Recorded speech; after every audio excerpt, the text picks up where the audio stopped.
প্রতি বছর আইপিএল এলেই এক নাম বারবার আলোচনায় আসে, তাসকিন আহমেদ। বাংলাদেশের এই গতি তারকা নিয়ে গুঞ্জন কম হয়নি, তবে বাস্তবতা মেলেনি আইপিএল এর রঙিন মঞ্চে।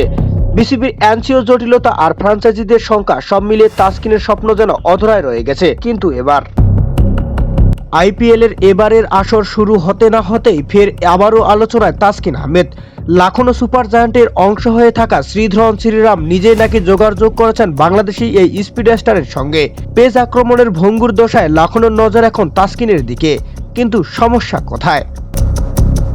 লাখনো এবারের আইপিএল স্কোয়াডে পেস আক্রমণে মোট 24.75 কোটি রুপি বিনিয়োগ করেছেন, সাথে মিচেল মার্শের জন্য খরচ করেছেন আরো 3.40 কোটি। কিন্তু ইনজুরি যেন তাদের দুঃস্বপ্ন হয়ে দাঁড়িয়েছেন। তিন পেসার মায়াঙ্ক যাদব, আবেশ খান ও মহসিন খান কেউই নিশ্চিত নন ঠিক কবে মাঠে ফিরবেন। তবে কি তাসকিনেই হতে পারে লাখনোর পরিত্রাতা?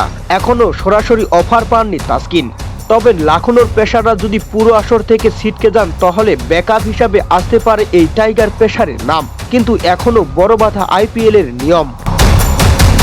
তাসকিনের জন্য সুযোগ আসতে হলে লাখনোর কমপক্ষে একজন ভারতীয় পেসারকে পুরো আসরের জন্য ছিটকে যেতে হবে, আর যেটা হতে হবে দলের 12তম ম্যাচের আগেই। তাছাড়া বিসিবিকে দিতে হবে আসরের শেষ পর্যন্ত এনসিও। তবে এখনো আরেকটি চ্যালেঞ্জ, লাখনো প্রথমে নিলামে থাকা দেশি পেসারদের দিকে নজর দেবে। সেখান থেকে কোনো বিকল্প না পেলে অবশ্য তবেই তাসকিনের দিকে ঝুঁকতে পারে তারা। তাহলে কি এবারও তাসকিনের আইপিএল এর স্বপ্নই থেকে যাবে, নাকি শেষ পর্যন্ত বাজিমাত করবেন তিনি?